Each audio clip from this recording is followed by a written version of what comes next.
Right, ladies and gentlemen, this is a highly readable autobiographical novel by the great friend, intimate friend of Lord Byron and a literary executor of Lord Byron, J.E. Trelawney, known as Edward Trelawney among other names, who wrote this book called Adventures of a Younger Son, based on his own life as a younger, fairly penniless son of a much disliked family.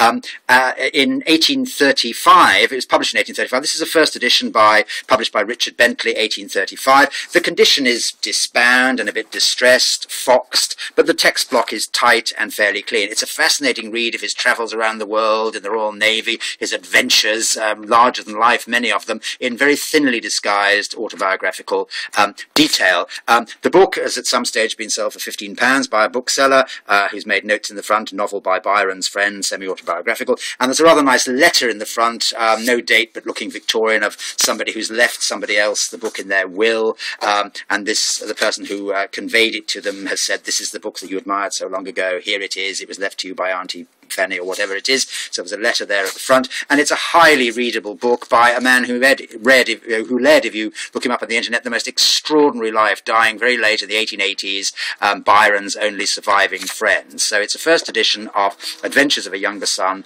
1835, published by not John Murray, Richard Bentley, first edition. There we are. Thanks so much. Bye.